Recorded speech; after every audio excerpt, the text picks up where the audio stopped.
So my name is Judy Feldhausen, and I am very excited to be here along with a great friend of mine and wonderful co-host, Bob Wischmeier. Good morning, Bob.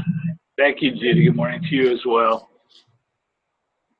So today we are in our leadership development webinar series, which we have been doing pretty much on a monthly basis for the last couple of years, actually, a little bit more than that. Oh, no, maybe not, about a year.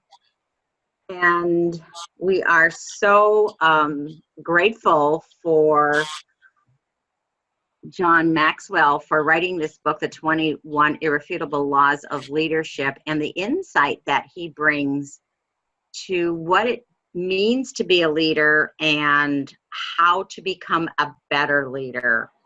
And just as always, Bob and I bring our unique perspectives and personality to this chapter. So you get John Maxwell and Bob and Judy. So what an amazing bundle about leadership. And this is an extremely interesting chapter, the law of the picture. And it seems kind of basic, but it really, really hit home for me. And I'm sure for you too, Bob, right? Well, it did. And I appreciate your introductory thoughts too, Judy, that I think for everybody that gets on the webinars with us, most Saturday mornings we're talking about product, we're talking about resource tools and ingredients and all of those kinds of things, which are extremely important. You've got to know what you're doing in this kind of a business in terms of your product and sales and marketing. I mean, you can't do it if you don't have at least a basic understanding of those things. But there also comes with it this need to improve ourselves personally. And that's where these leadership webinar series, I think, come into play so clearly, is that we individually, we need to grow, we need to learn. I mentioned before that I've read more books, watched more webinars, been to more conferences since I got acquainted with Synergy Worldwide than I had in my entire life previously. And that's profound to me. It's the books you read and the people that you meet that really change your life. So getting to do this series of webinars, I think it's been really helpful. At least it's been helpful to me. So there we go. Yeah, and for me too, and especially this law of the picture where Maxwell actually talks about character and how it matters and really, and think about the leaders in your life. When the leaders show the way with the right actions, their followers copy them and succeed. That is so true in network marketing, right? So we really lead by example in our business. Yeah, that's exactly right. That's exactly right. So we want to talk a little bit as we get started this morning, kind of an interesting subject line here. A number of years ago, Steven Spielberg and Tom Hanks collaborated and they created this Band of Brothers series of movies, if you will. It's all about the 101st Airborne, an Easy Company. And I'm not sure how familiar you guys on the call are with this story, the Band of Brothers, and this is all based on historical research. But this particular series, these movies, had a remarkable influence on my youngest son. In high school, my youngest boy, Spud, was very popular in school. He was student body president his junior and senior year both. He was the funnest kid probably in the whole school. Everybody loved him, but he was kind of a couch potato kid. He was our fifth child. He was born 7 years after his brother. He was kind of a little chubby and just a riot of fun. But this movie, Band of Brothers, had a profound effect on him. And one day he said to me, "Dad, I think I want to join the military." And I'm looking at him, I'm thinking, yeah, right. Why don't you just go out and feed the cows for me, would you, you know? And, but he started running. And I'd never seen him run ever, you know, unless he was chasing the ice cream truck, you know, he wasn't running. And then he ran a lot. And the next thing I know, I've got you know, a drill sergeant, not a drill sergeant, but a recruiting sergeant in my living room. And my youngest boy joined the military. He's in airborne school now. He's going to captain's school in Georgia shortly. He's been in the military now for 8 years. And in large part, it was based on the camaraderie that he saw in this film and the leadership that he saw in this film. He was so taken by one of the leaders in this movie that he wanted his life to be like that. So when you watch the show, and I'm going to go through just really briefly, but at the very beginning of this, when this Easy Company when they're in basic training and getting themselves ready to go to war, you see, let's go ahead and flip this up to the next slide, I think. Next slide. What's the next slide on this? Now I'll come back down to the Band of Brothers, sorry. So what happened is, in the beginning of this, is that you really, first of all, get a wrong picture about leadership. The commanding officer was just brutal, autocratic guy, and he had a sadistic streak in him. And so these men in Easy Company, they just hated him, couldn't stand him. After he was done with them, and he was just brutal, another commanding officer, and it was said that none of the men respected him.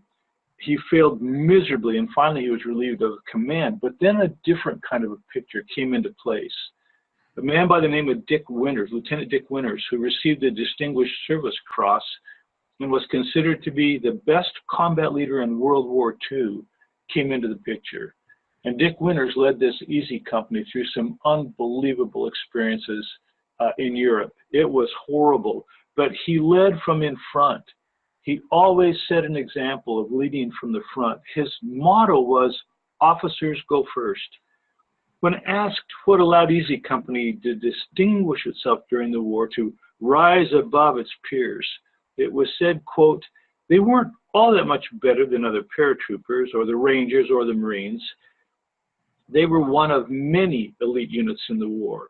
But what made them special, even among those who were already self-selected and special, was their leadership.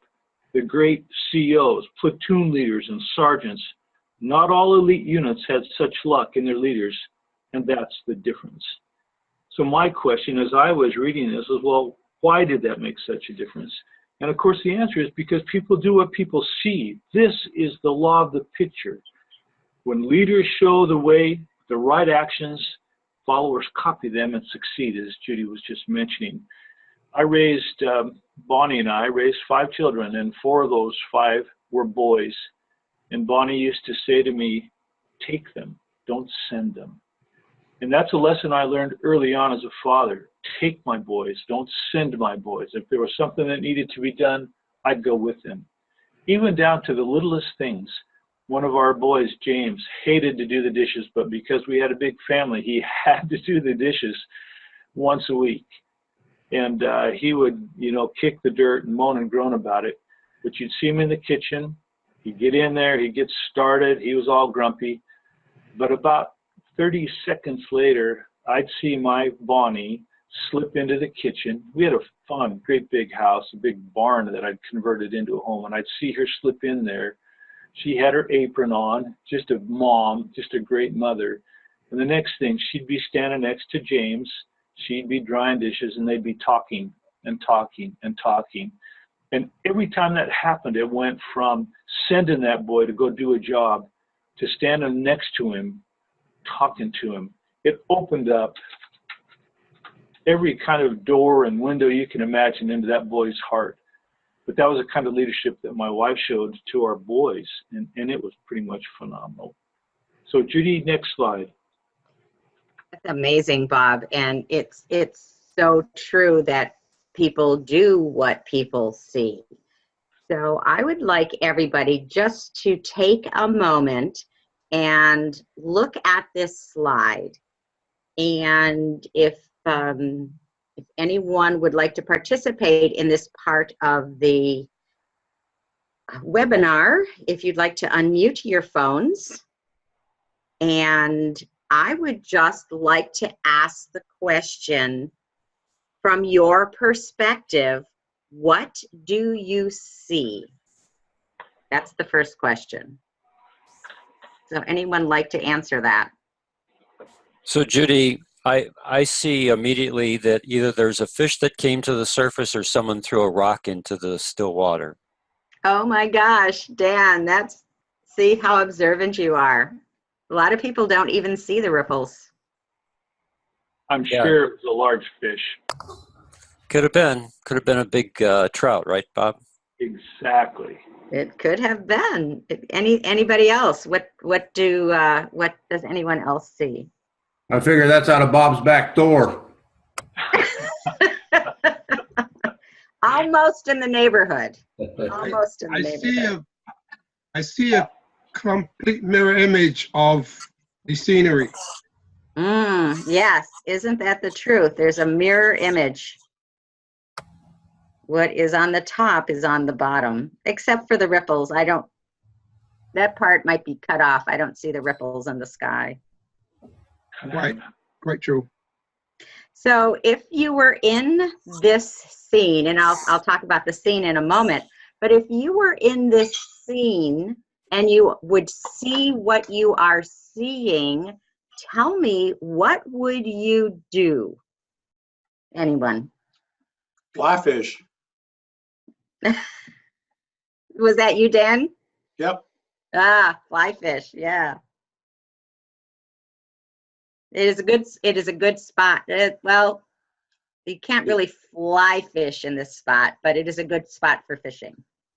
Yeah, I put my waders on the shallow end, and I would fly fish and enjoy the joy of the Lord. You know, Judy, I haven't been to this exact spot, but I've been to a lot of places just like it. There's even a different smell in the air when you're in places like this. And I tend to do a little pondering when I get to places like this. I smell, I think about how it smells. I look at the quiet serenity of a place like this, and I usually just kind of stand and enjoy it. If it's hot, I might jump in. It's not going to be hot. That sounds like fun. Anybody else? What would you do? Well, this is actually a picture near my sister's house in the Upper Peninsula of Michigan. It is called the Slate Quarry. It's one of the biggest slate quarries in the country. It was at the time. They've removed 80% of the slate. So it is a deep quarry. So Dan, it would be really hard to fly fish in this because there is no there is no beach or shallow end here. But when I saw this picture, I just wanted to be here and to be in peace. And the ripples are actually my husband who threw a rock in the pond because he's got to disturb the peace all the time. That's his job in life. And I just happened to catch the picture. I was taking the picture when the rock hit the water. But when you look at a thing, everyone has an idea of what to do in a situation. And the same comes to be when we are following a person. And I know it is so evident to me when I am around someone who is happy and really in a good mood, I immediately go there. When someone is negative, arrogant, demanding, my hackles start to rise, right away. And of course, through my training, I can get back to my peaceful, happy mood. But my natural response is to follow that that dis-ease, which it really is. It's the lack of ease in a person. And following someone like that is going to have negative impact as you as a human being. So we really want to follow people who can put us in a place of rest or peace or joy, of challenge and of integrity. And it really can be a choice for us, I believe, to go into that spot. You know, we like people who are like us, and to find more of those people to follow and to lead. Yeah, you know, Judy, you're spot on. It kind of leads us right into our next slide, making the picture come alive. I was innovative into the business, so we have to try to make that picture of who we are come alive.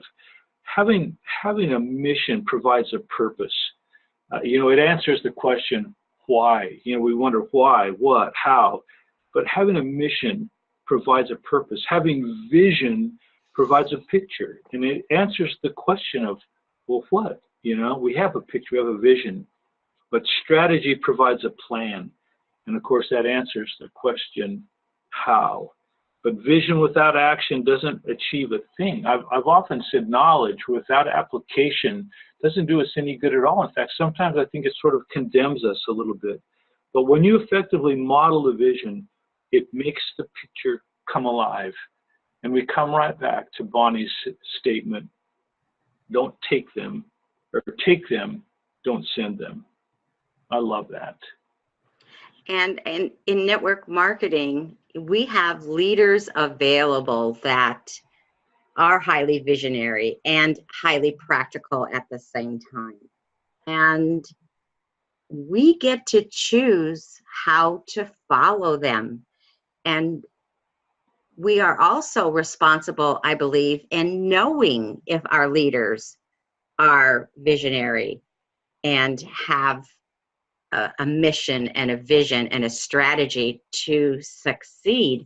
And if your upline is not doing that, you have three choices. One, you can quit.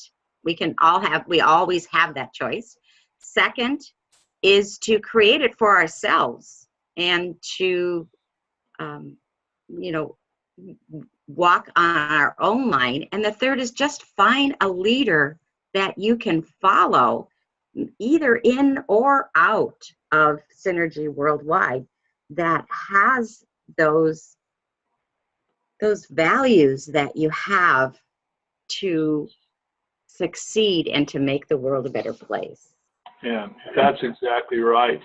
You know, Judy, when I first got started with Synergy, I worked with John Hewlett.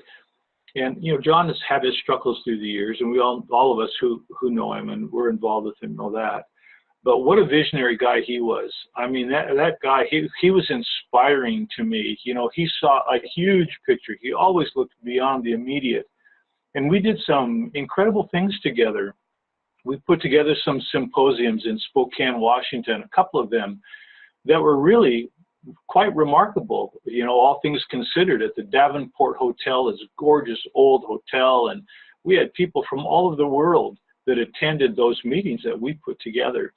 And I always have appreciated that about John. And, you know, he's not with our company anymore, he's doing some other things, but he had vision, you know, and I like to follow that vision. I thought he did a great job. So, you know, I think it's really, really important for us to remember that people are always watching us. I've been in positions before, leadership positions, where I felt like I was living in a glass box. You know, everything I did, everything I said was taken note of. It's not so much that way anymore as it used to be, but people are watching us. And I read a little poem that Coach John Wooden used to say to his players at UCLA when he was coaching basketball. He said, "No written word nor spoken plea can teach our youth what they should be, nor all the books on all the shelves It's what the teachers are themselves. That's profound. I read something that Colin Powell once said. He was a former, U.S. Army general and the Secretary of State. He said, you can issue all the memos and give all the motivational speeches you want, but if the rest of the people in your organization don't see you putting forth your very best effort every single day, they won't either. They won't either, which is just so true. And, at the end of the day, I honestly, I think it's easier to teach what's right than to do what's right. I read Norman Vincent Peale. I think we're pretty much all familiar with him, but he wrote, nothing is more confusing than people who give good advice but set a bad example. It gets back to that do as I say, not as I do concept. That just doesn't work. That's just cheap propaganda, and I've never liked that, especially as a kid coming from adults saying do as I say, not as I do. That people used to say that all the time. It's easier to get forgiveness than it is permission. That kind of thought concept doesn't work for me. I don't like that. But the opposite is true as well, you guys. Nothing is more convincing than people who give good advice and set a good example. Leaders tell but never teach until they practice what they preach. That is the law of the picture. And so to make all of this work, I think it's really, really important that we work on changing ourselves before we try to improve others. All of us need to take that real and searching effort at self-improvement from time to time. It's a great danger, I think, to leadership. It's trying to change others without first making whatever adjustments or changes we need to make ourselves. I think that's key. There's always going to be things that come up that cause us to stop and think, and yeah, you know what, I didn't do that quite the right way. Regroup, apologize if you need to, and move forward. But my standard of excellence should be higher for myself than those I set for others. To remain a credible leader, I got to always work first and hardest and longest on improving myself, changing myself. Do you remember Lucy from the Peanuts comic strip? We all loved Charlie Brown.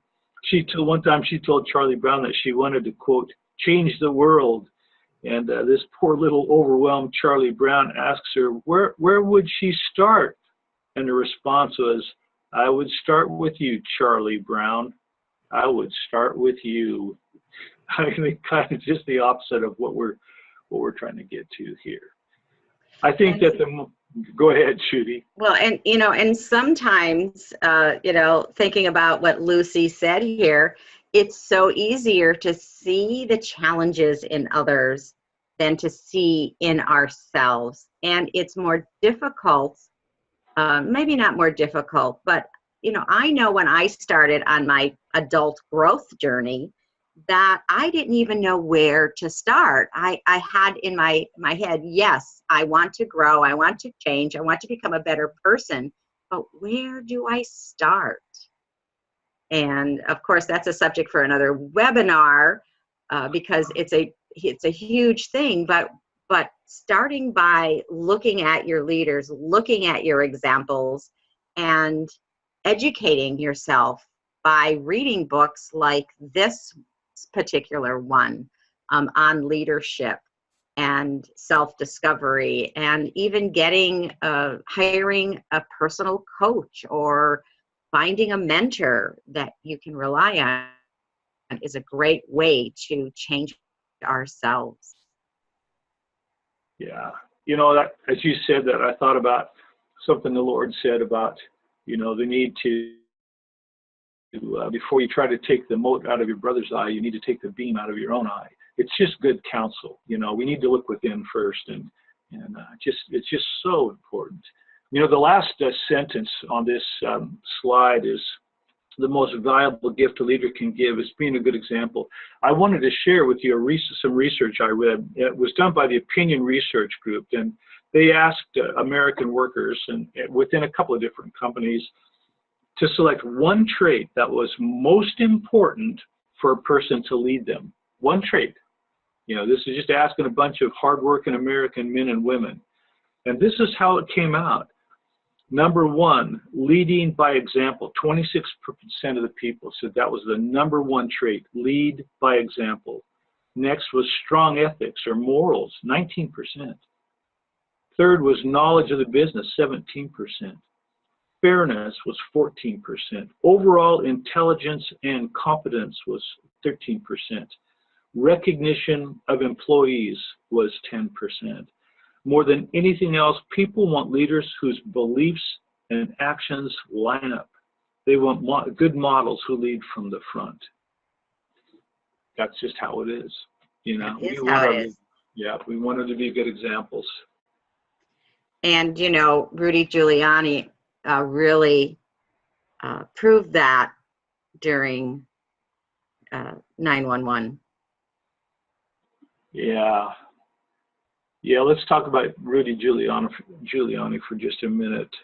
You know, he says he's very aware that what he does sets the tone for those who follow him. And this quote, "You cannot ask those who work for you to do something you're unwilling to do yourself.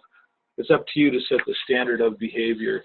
You know, it just is. And, you know, you can like him or you can hate him, but the guy was a really, really remarkable leader during that whole experience with 9/11. He said once, more than anyone else, leaders should welcome being held accountable. Nothing builds confidence in a leader more than a willingness to take responsibility for what happens during his watch. One might add that nothing builds a stronger case for holding employees to a higher standard than a boss who holds himself to an even higher one. And this is true in any organization. You know, when the unthinkable occurred, and that city, New York City, was in chaos. And by the way, my oldest boy, Gabriel, was going to performing arts school in Manhattan. He was home that week when this happened, but he lived in Spanish Harlem in New York as he was studying at the American Musical and Dramatic Academy. But when that chaos occurred, when everything was crazy, Giuliani was on the front lines, leading, keeping in close contact with state and federal leaders, and directing the various phases of city government. And he continued leading by example after the chaos settled. Besides keeping the city moving forward in the wake of the disaster, you know, there were thousands of funerals that were going on, and they were going on every day. There was anywhere between 6 and 20 funerals every single day after that devastating experience there. Rudy Giuliani attended at least 6 funerals of those fallen citizens every single day, and he had representatives from city government in attendance at every single service every single day after that experience. You know, he was not going to let terrorists determine the way he would live. And that's what good leaders do. They set the example. And that, my friends, is the law of the picture. Judy? It is, Bob. And while you were talking, I actually was thinking of Synergy Worldwide and how I often tell people about Synergy when I'm talking to them. They want to know what kind of company it is, and I have to do my research. And my response is, I so welcome you to do research on Synergy Worldwide, because the closer you look, the better we look. And that's what, as individuals, you want to portray to the world, that you may have a positive attitude, but the closer someone gets to you, the more they get to know you, the more they realize that you stand for what is right, what is proper, and are always doing the best that you can to help others be the best that they can. Yesterday, Judy, I had a chance to talk for about 45 minutes or so with Dr. Mark Ward, one of his family members, a really neat gal. Heather Ward is her name, and Dr. Mark and her are thinking about putting some business together. She's an integrative health coach. She's been up in Canada, but she's in Topeka, Kansas now. And I think Dr. Mark's on the webinar with us today, but he had asked if I could spend a little time with her. And so she wanted to know from me, what's this Synergy business? Who is Synergy? What is Synergy? Talk to me about Synergy. And, you know, I was tickled to death to do so. I was really proud to do so, to share with her on the phone in Topeka, Kansas, some what I knew about Synergy Worldwide and Nature Sunshine, quality assurance, huge research and innovation labs, the quality products, the quality assurance, you know, the marketing that we do, the resources that we have at our fingertips. I was glad to do that. I mean, I felt proud to do that. And so Synergy said they've got a good picture there for us to use as well in our Synergy business. I think we're really blessed as a network marketing company. We may not be getting, you know, filthy rich and driving new Mercedes Benzes, but everything that we do, there's a measure of nobility to it because we're helping people with their health. And there's no question, the research, the science, the clinical studies, they're bulletproof. So everything that we do with regard to Synergy Worldwide and sharing our products with people, the end result is that it's helping people. There's something noble about that. It is. It is. And so how do we go ahead and apply the law of the picture to our lives? And, you know, if someone would have any ideas or thoughts around this, I would certainly welcome that from our webinar attendees. You know, Judy, in this world, we've got, you know, we have people who are very extroverted, very really out there, and we have a lot of people who are not so much. And then we have poor, you know, individuals who are sort of forced extroverts, if you will. You know, we make demands on people sometimes in this world. But with this kind of business that we have, network marketing business, you can be introverted and still be successful in the business. You can use the research, the resources, the tools that we've got to create that picture of what we're doing. You know, there isn't anything more simple than, you know, sending a link to one of Dan's videos to teach someone about nitric oxide therapy, for example, or the microbiome research that's been done. You can paint a picture of the products and of the company in a quiet manner if you need to, or you can be a little bit more vocal, a little bit more out there and talk to people and set an example. But I think, you know, it was Bob Dylan who said, I'll know my song well before I start singing. I remember that verse from one of his tunes all years ago. That's important as well as Synergy distributors, that we need to know what we're doing. We need to know, we may not need to know all the details about, you know, human, our physical bodies, but we really do need to know about our product, our business, and then we can paint that picture. But anyway, I've been talking too much. We want to hear from some others. Yeah, so any other thoughts or ideas on how you apply the law of the picture in your life? And I do see some microphones that are unmuted. So Judy, I'll get us started. One of the things that people, at least from my perspective, need to do is they've just got to choose a marketing strategy, you know, and that marketing strategy needs to be what resonates with them.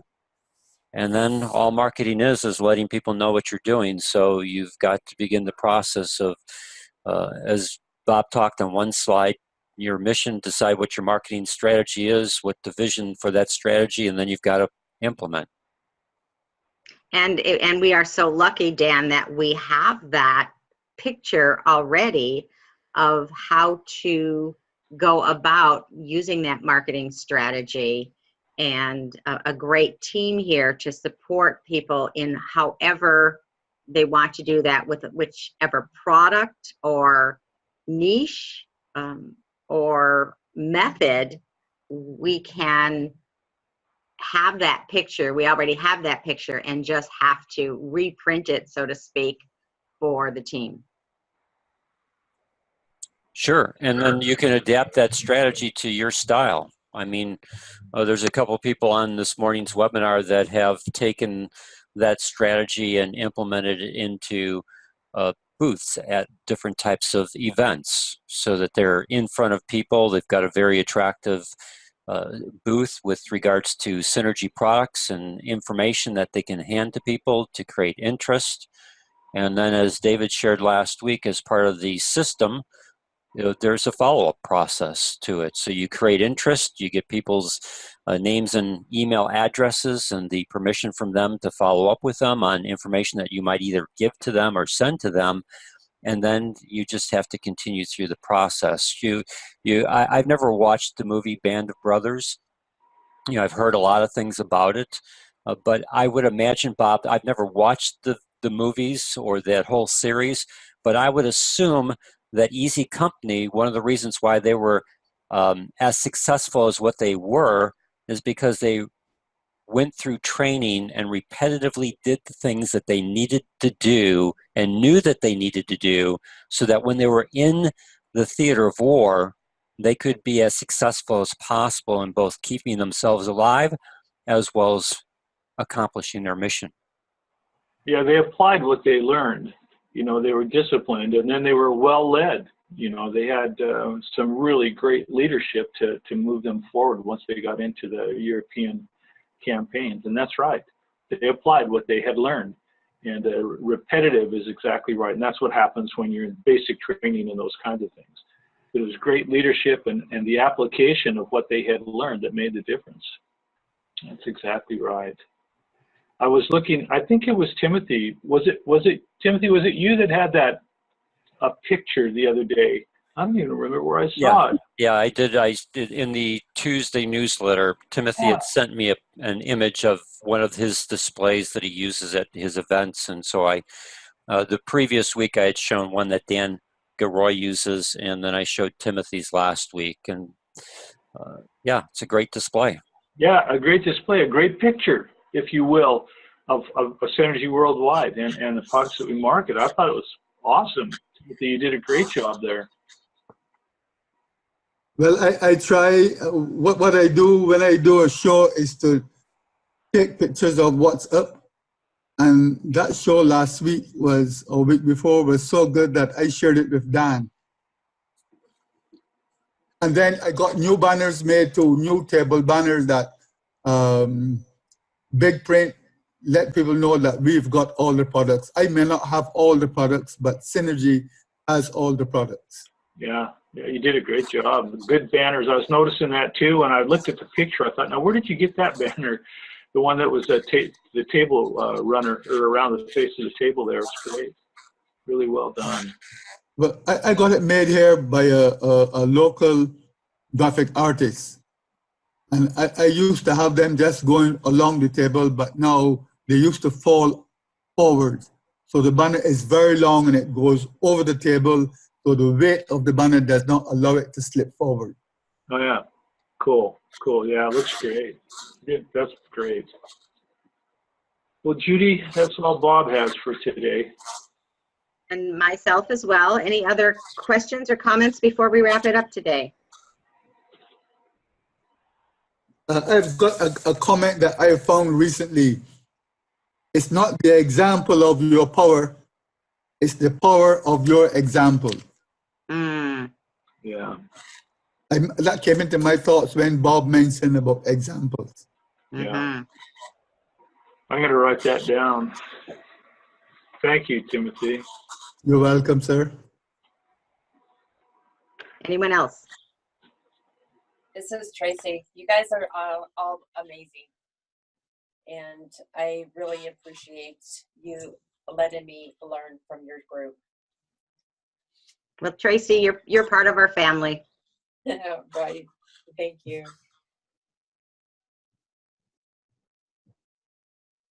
I want to thank you for the hard work that you guys put together, because I see the leadership. Being new in the Synergy business, I see the leadership, and I appreciate the leadership that I've gotten from Dan, and hopefully I will see that in many others as I get to know the people and the heart of Synergy in the next few months and years. And we look forward to really knowing you as well, Dan.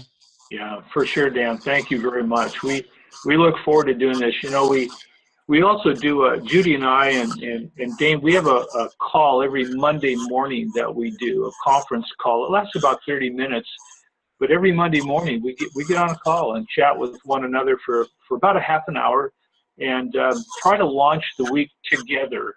You know, that's really the idea, that Monday morning conference call. Dane Orge, who's our upline, he gets on the call, and we usually have a guest speaker or two. We try to share a few thoughts, but the whole idea is to begin our week every week on a positive note, thinking about Synergy Worldwide and thinking about our businesses. So yeah, Monday morning, 7:30 Mountain Time.